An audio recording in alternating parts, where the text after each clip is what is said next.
Jeff Jensen here, Program Manager, Field Coordinator with Trees Forever. Welcome to our webinar here today featuring Jerry Reisinger.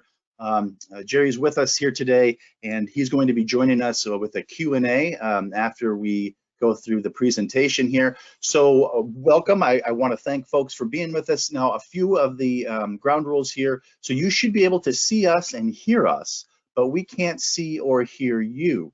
So the way that you can communicate with us is through the questions tab. So if you have a question for us, if you're having some difficulties, please utilize that questions tab. So that's how you can get in touch with us, whether it's a question for Jerry at the end here or during the presentation. And then we'll at the end come and address all of them.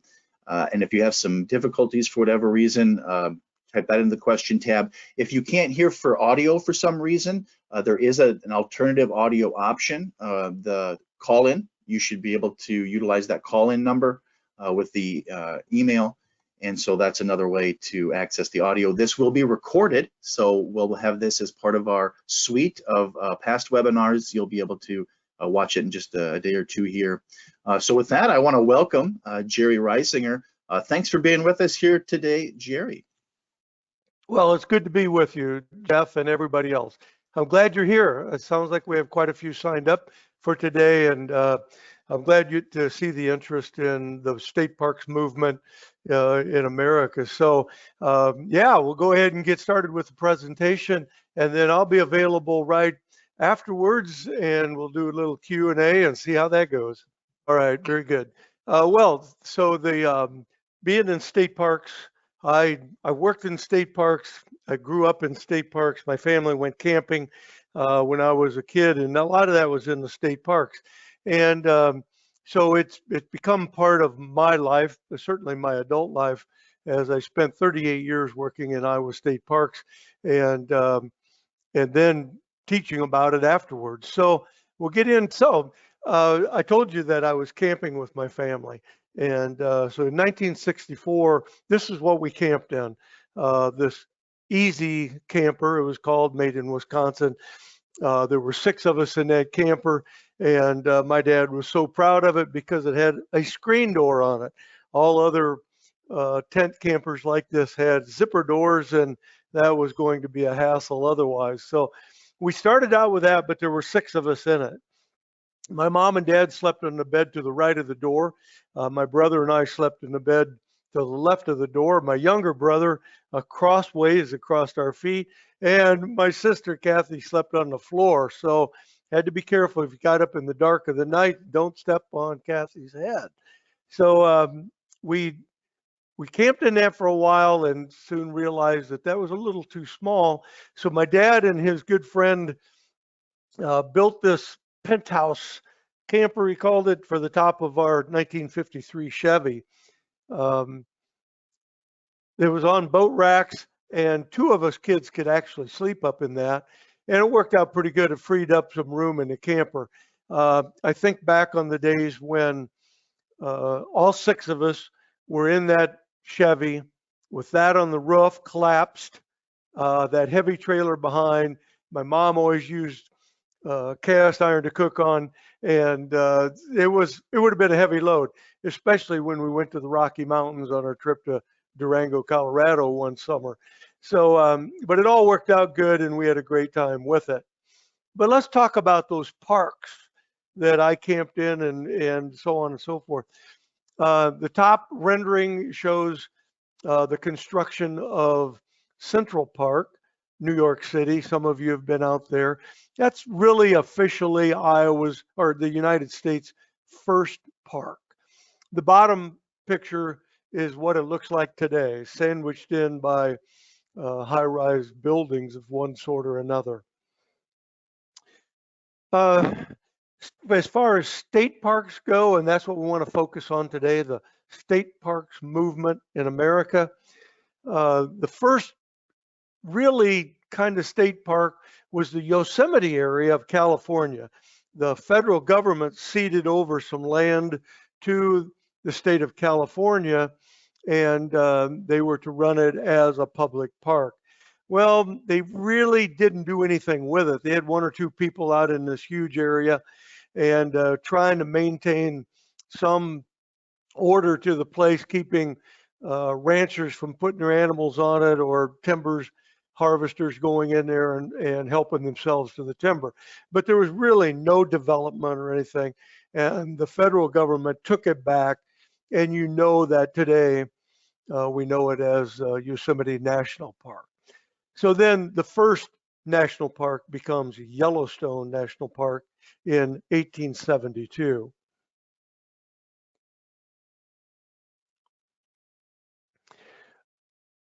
I just want to mention briefly that in addition to the natural things that are going on out there, the lakes and the waterfalls and the timber and all that, we do have parks set aside for their cultural importance. So in this one, the erection of the Statue of Liberty going up. But in addition to this, which National Park Service runs, you have all of the Civil War battlefields and forts and old prisons and railroad depots and all.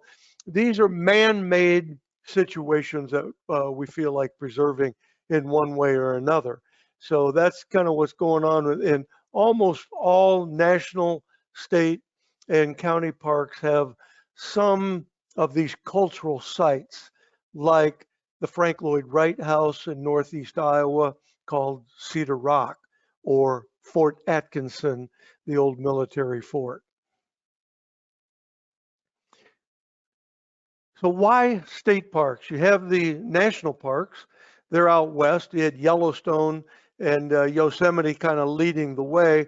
And along right behind it becomes Grand Canyon and Glacier and some of the others.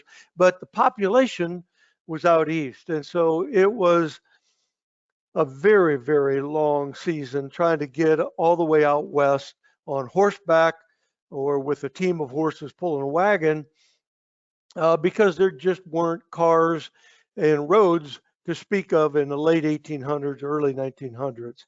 So there was a need to get parks closer to the people, although they might not be of a national importance, but certainly very important to the people that were nearby. And here's just a shot of the Buffalo Soldiers that were running Yellowstone and Yosemite in the late 1800s, early 1900s, when the Army actually ran the national parks. And these Buffalo Soldiers were a very important part of making that happen.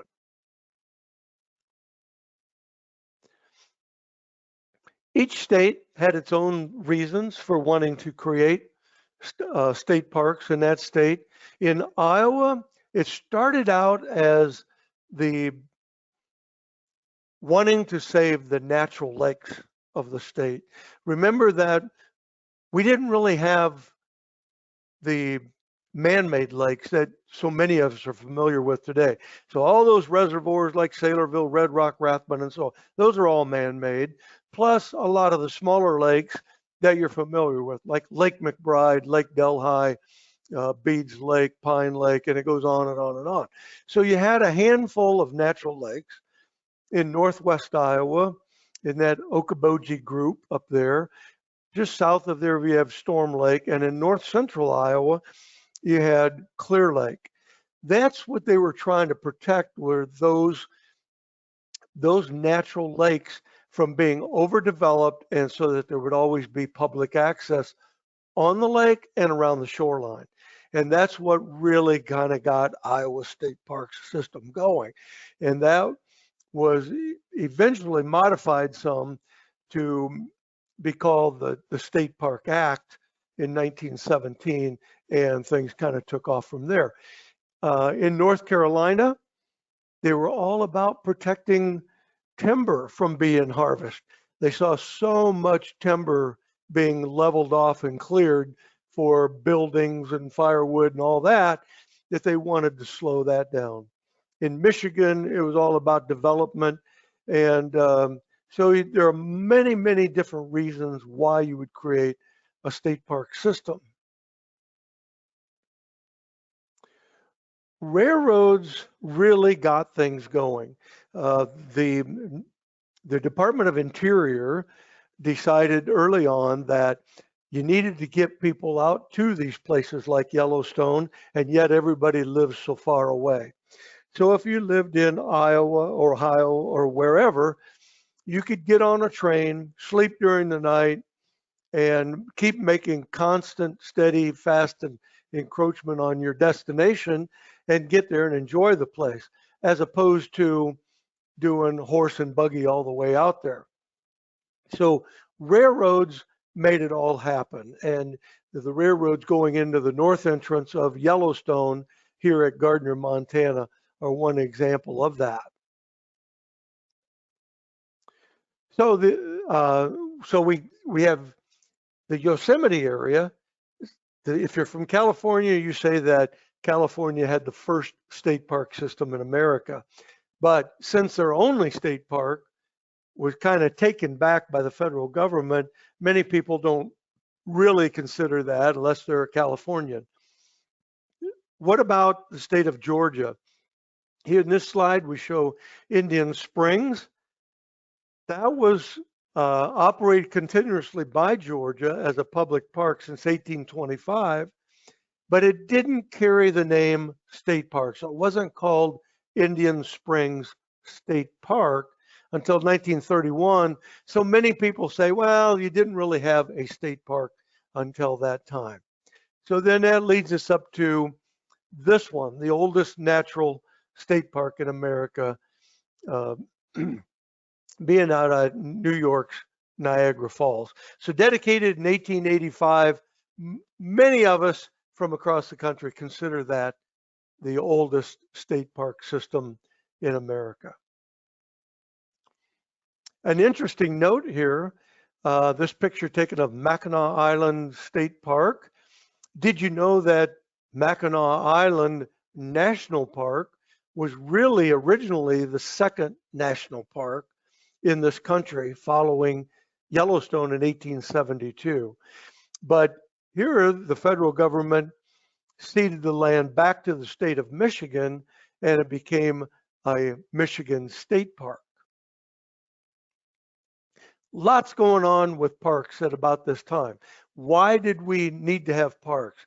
We needed a place for the great wild outdoors, because otherwise you had these settings like in this picture here, Philadelphia, New York City, Pittsburgh, and so on, where people had jobs, they were grateful for them, but they were not used to living in this kind of environment.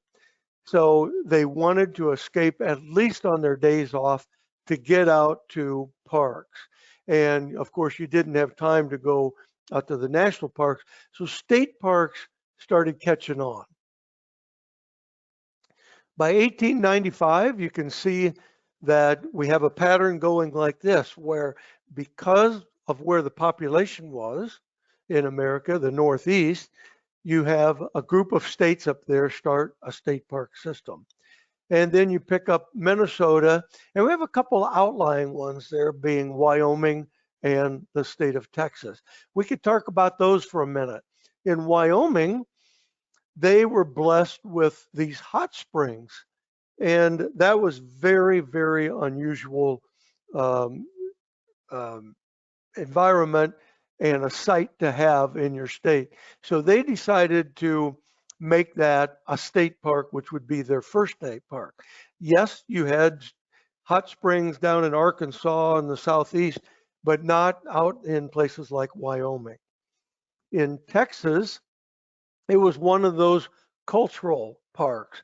They were still so emotionally worked up over the San Jacinto battleground that they made that into a state park and put this monument on it. So this is one of those cultural ones that we talk about that really doesn't have anything to do with the natural environment being special. So in the early 1900s, these park initiatives are starting to go along everywhere. And as I mentioned earlier, New York and Pennsylvania kind of led the way, and that was because of people wanting to escape the crowded conditions in town. An interesting one came up in the state of Indiana. with McCormick's Creek. Here we have a picture in the upper right of Richard Lieber, who was a politician and a leader and had a lot of clout in the state of Indiana. And he wanted to get their state park system going. So he tried to buy some land, but before he could get it bought for McCormick's Creek State Park, as it would later be called, a timber company bought it. Lieber goes to the timber company and says, you know, this is really a difficult thing for us, having you bought this land we were going to make into a state park. We would like to buy the land from you, understanding that there would be a profit in it for you. And they were able to negotiate a deal where they could do that. So Lieber says, okay, we want to buy this and we'll figure out how to get the money to pay for it. Just give us a little bit of time. So that's how it went. Lieber went to one of his friends who was on the Indianapolis 500 race board of directors, and that person sided with Lieber and contributed to the purchase of the ground. But he also suggested that they get the race itself to contribute to it. So that's exactly what happened. The board agreed to give 10% of the 1916 proceeds from the Indianapolis 500 race to actually buy Turkey Run. I think I said McCormick's Creek earlier. McCormick's Creek then did get bought as in the months while they were trying to get Turkey Run, but this went toward buying Turkey Run. Both of those are key important parks in Indiana to this day. Just an interesting story there on how that went. The Southeast wasn't getting any state park systems, but I'd like to throw in here that the women were especially important to making this happen. And I bring that up because so many times you don't hear it mentioned.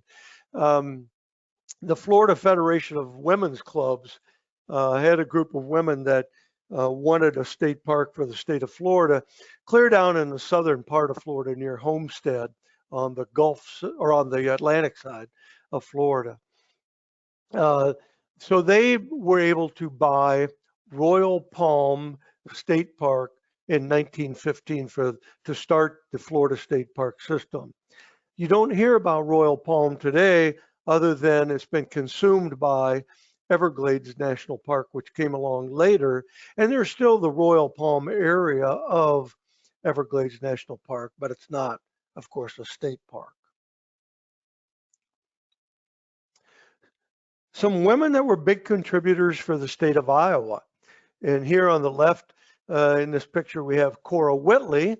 Cora Whitley was on the Board of Conservation. She was from the Ames area, and she loved the idea about having parks that everybody could enjoy. She and these other women said at the time, and as often as they could, that these places that would become state parks were good for everybody, not just the women. Their children would play in the creek. They would gather tadpoles in their buckets, and they would just have a lot of fun doing that.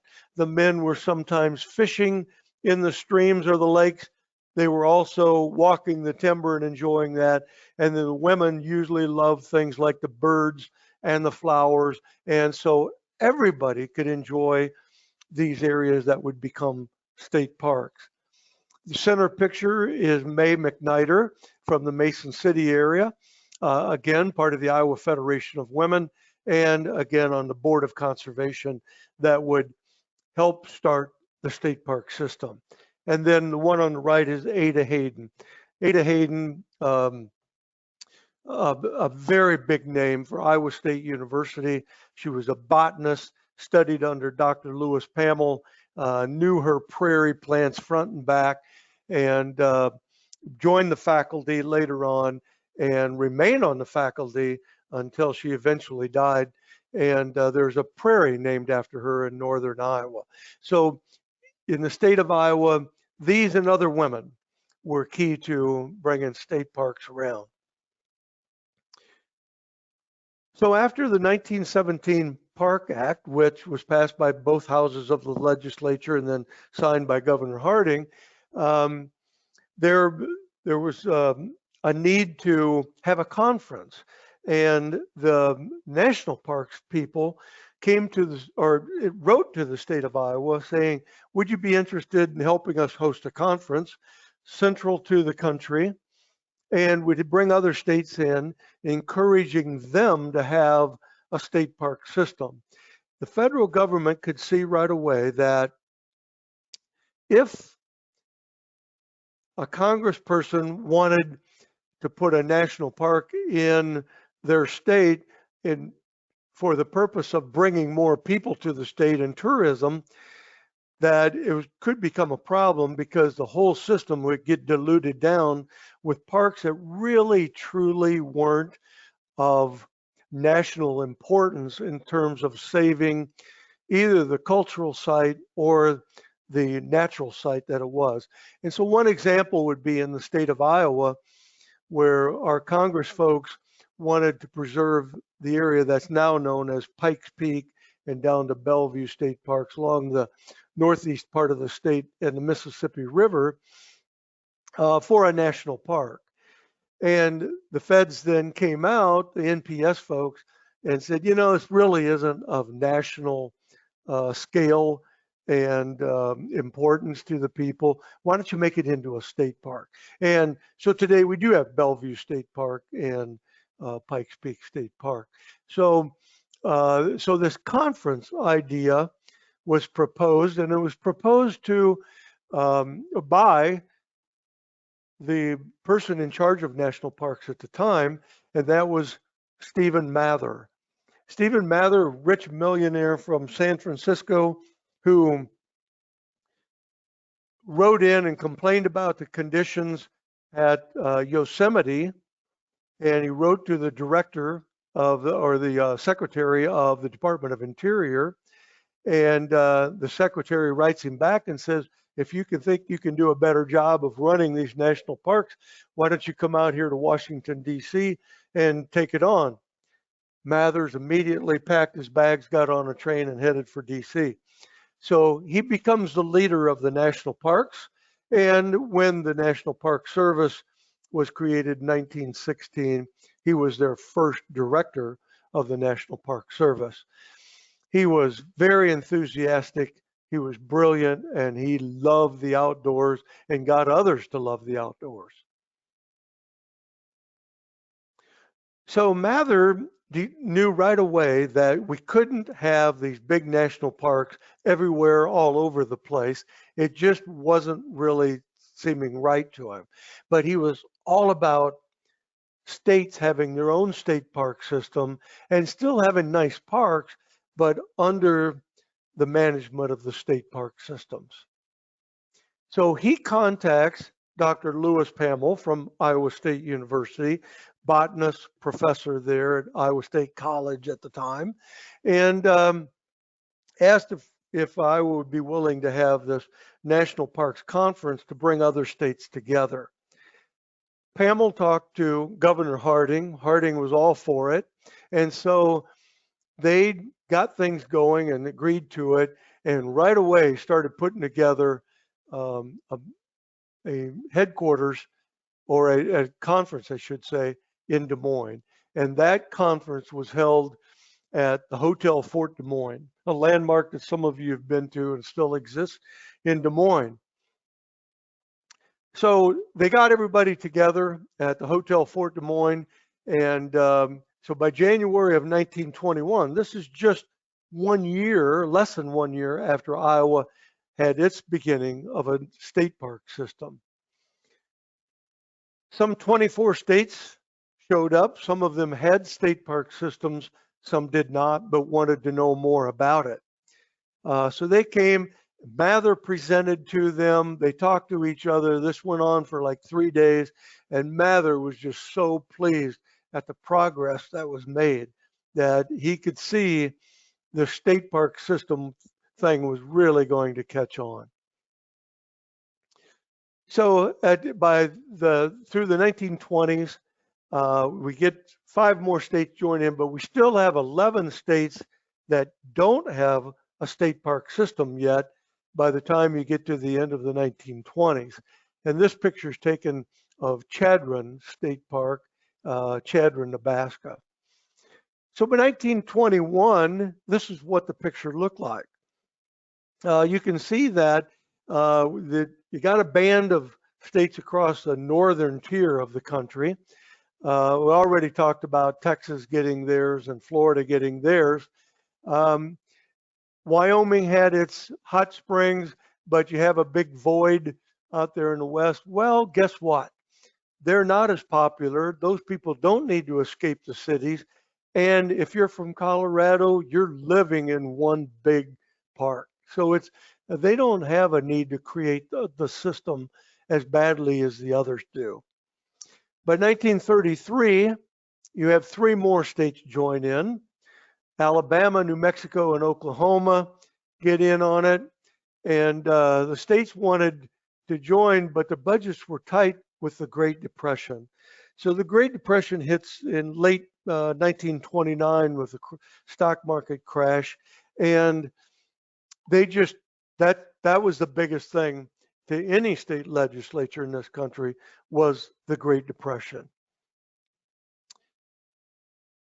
But along with the Great Depression, Franklin Delano Roosevelt ran for president in 1932 and was elected. He took office in January of 1933, and all through his running for office, he ran on the New Deal program, where he would have a New Deal for Americans of this country. And that New Deal was, we are going to put people to work, and we're going to get the economy moving, and we're going to get back to where we were before the Great Depression. So FDR started that immediately in 1933. And he was huge on all sorts of ways to do his New Deal. But I want to talk about 2 programs under the New Deal, amongst the many others, but these 2 that were directly tied to parks and conservation. One being the Civilian Conservation Corps, the other being the Works Progress Administration. So the Civilian Conservation Corps, we call the CCC, would be camps located in parks or nearby towns all across this country. Every state would have CCC camps built in it, and each camp would have 210 young men, age 18, 19, 20, that their families had been on welfare through the Great Depression. And if you were 18, 19, and you were of the male gender, and your family was on welfare, what they deemed to be relief back then you were eligible. Those boys were glad to go have something to do and join all the other 18, 19-year-old boys in that group of 210, working on building parks and conservation measures in other ways. They started out in tents, army tents, and then quickly built themselves some basic barracks so they could be inside, because these camps ran year round. So those 210 boys got their camp built and started right away building the parks. And I'm talking about buildings of all sorts, cabins, residences for the park staff, restrooms, shelters, lodges, pump houses, and so on. They also dug in water lines. They built trails. They built roads. They built dams. They did it all. All of it was paid for by the federal government. So if you had the CCC boys come to your state, which every state did have, and to your nearby town, you were loving it. They were going to build you a beautiful park. And at the same time, all of the lumber was bought at the local lumber yard. All the hardware was bought at the local hardware store. All the groceries to feed 210 people, 3 meals a day, 7 days a week, was bought at the local grocery store. That is a great economic stimulus. If you're from the small town of Strawberry Point Mount Vernon, Hampton, or wherever. So this was a great thing all the way around. So they were building these parks, and by 1942, there were 405 state parks in 43 states, and they were just going up like crazy. We still say today that the New Deal era advanced state parks by 50 years in that 8 or 9 year span, building things like this water tower at Mother Neff State Park in Texas. So it was a great, great thing, and you wanted it to happen in your state. But World War II happened, and by the early 1940s, when we said we had those 400 and some parks, all of a sudden everything was shut off. The federal government needed those very same young men, those 18, 19, 20-year-olds. They needed them to fight in the war so we could win the war. They needed the money they were spending to build these parks for all the materials, for the wages, for the meals, all that money to go to the war effort. So they immediately shut down the CCC and WPA because everything was for the war. By war's end, later on then, you still had 5 states that still had no state park system. And I will also say that during the war, you had these beautiful, nice state parks that were built by the CCC, but they really weren't being used. Those young men were off to war. The women that were behind, if they were of working age, they were usually working in some factory or doing something to help build things for the war. And in addition, there was gasoline rationing of 3 gallons per week for your car, and there were basically no tires available because it was all going. So you couldn't get to that park that was 15 miles away, no matter how nice it was. So finally the war ends, and we get a big upsurge in the attendance at the state parks, and the states like Delaware, Kansas, Utah, Arkansas, and Colorado did come around. So here you see a picture from the era. These families go out, start enjoying these, and we're starting to really see these parks take off and go. The last of the 48 contiguous states was Colorado, and theirs actually happened to be on federal land. And we still do this practice today where the U.S. Army Corps of Engineers will come in and build a lake like we see at Coralville Lake, for instance. And then we have part of a park on federal land, which Lake McBride is. Lake Rathbun has Honey Creek State Park on it. That's on federal land, but run by the Iowa State Park System. So we get that in 1959. And so we get Cherry Creek State Park in Colorado. So what also happens in 1959? Hawaii and Alaska come on board. They join the United States of America. So in 1959, we get Hawaii. They bring with them 5 parks. So that added to the system as well. And then last in 1970, we have Alaska joins in. And here again, you all know about how vast Alaska is. Many times, much greater size than Texas, for instance.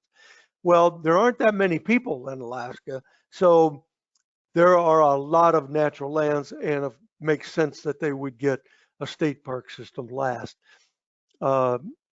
Before they decided to do that, Charles Lindbergh went up there and spoke to the legislature about the need for them to have a state park system. So a lot of interesting stories on that state park movement in America. And here's what happens out of it. All states have a state park system today. And I know you can't see this real well on your screen, but the bigger the circle, the more state parks.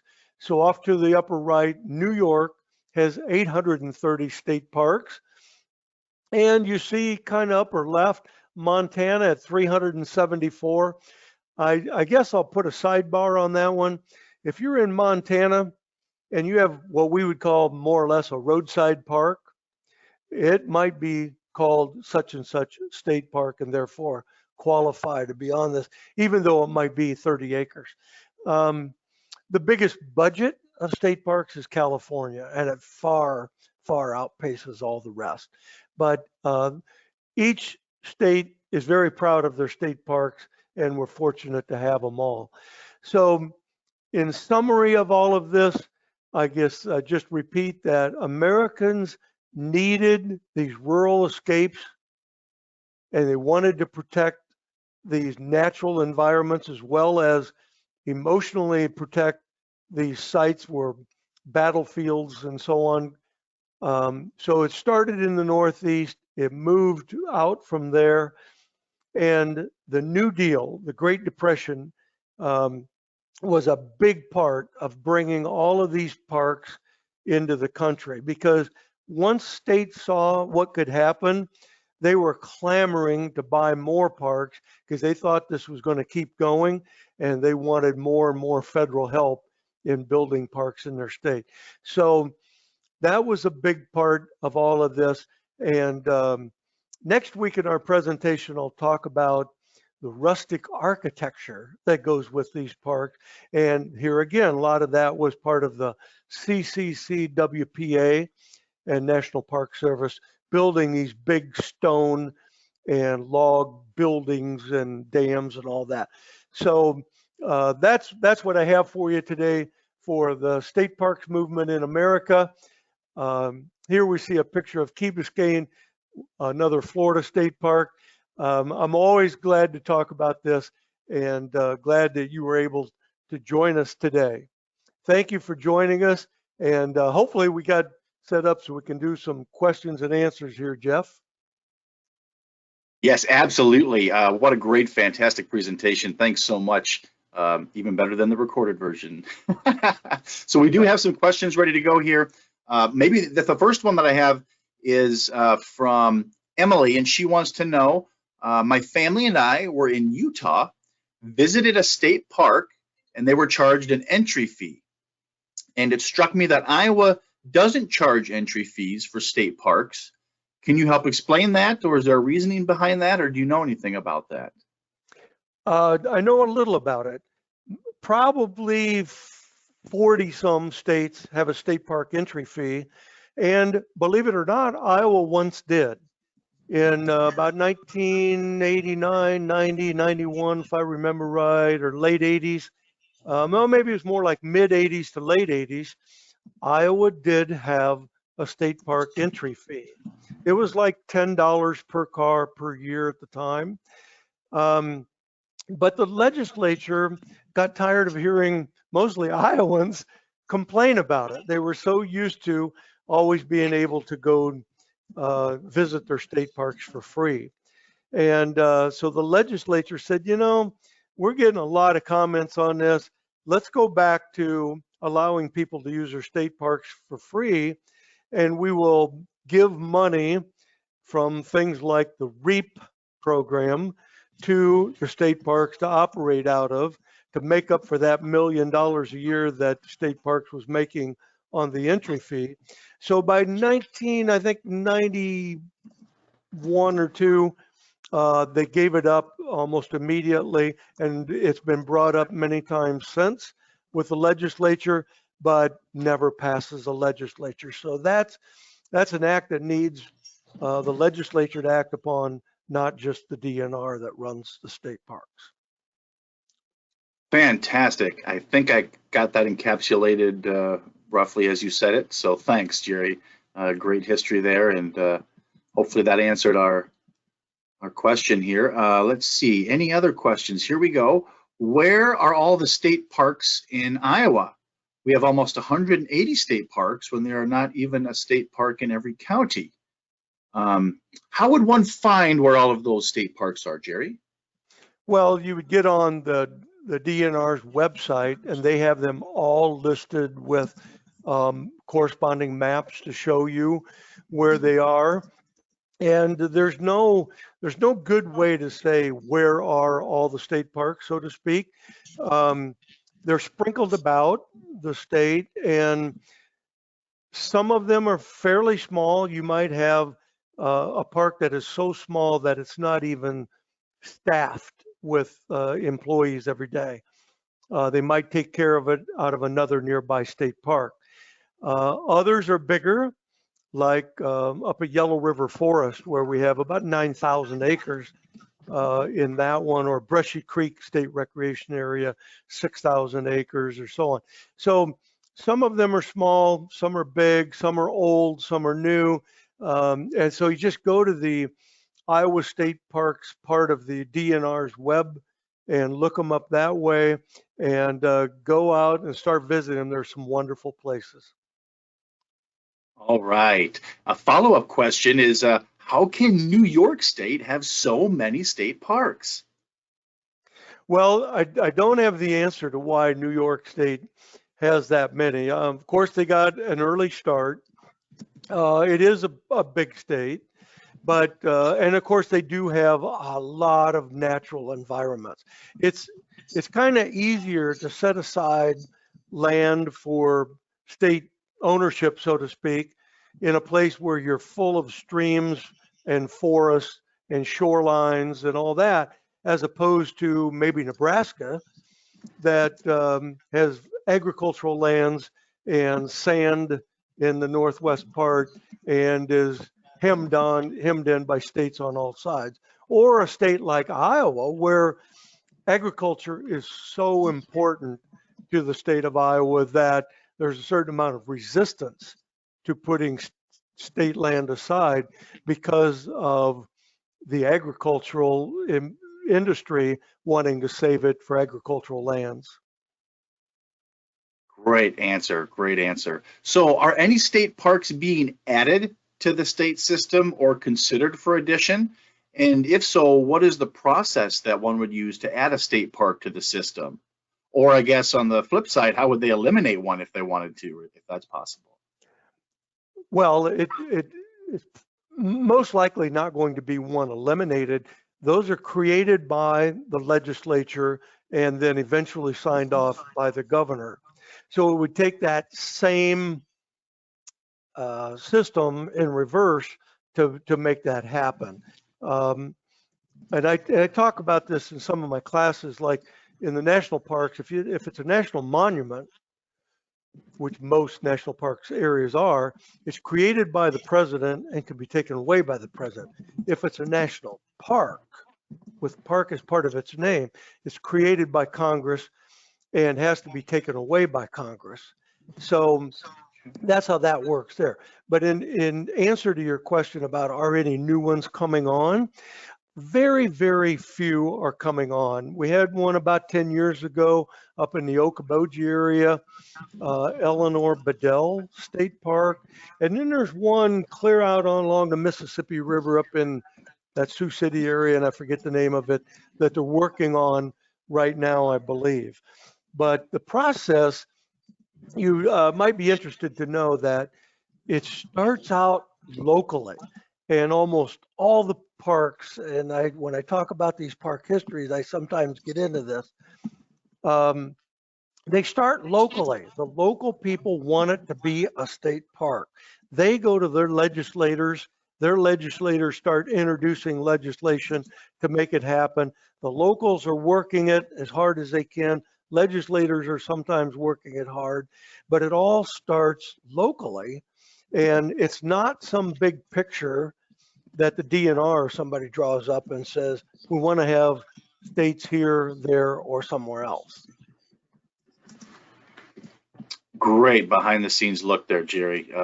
Again, hopefully I've encapsulated all of that adequately. I missed a real quick question here. So great program, a great topic.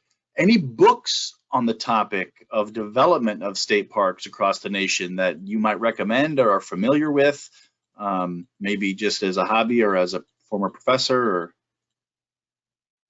Or On books, there are some books out there. One that comes to mind that you can get off of Amazon, but it's more about the topic I'll talk about next week, and that is rustic architecture in state parks.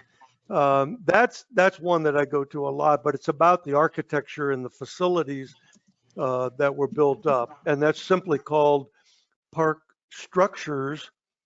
The author is Good, G-O-O-D. Can't remember his first name, but just and then this just within the last year, Iowa celebrated its 100th anniversary. I mentioned Backbone State Park being Iowa's first state park, 1920. So just last year we had its 100th anniversary, and there's a book that you can get through the University of Iowa Press all about Iowa state parks.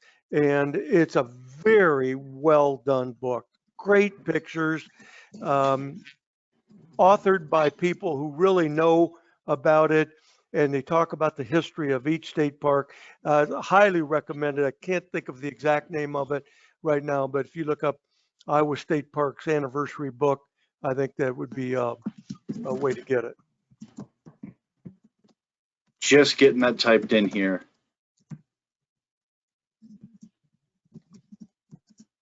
Excellent. Okay.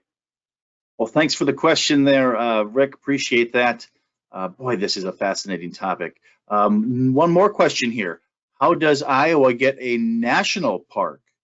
And if there was any area in the state, what would you maybe nominate for a national park? Where's that gap maybe? Okay. Well, I touched on that a little bit in the presentation.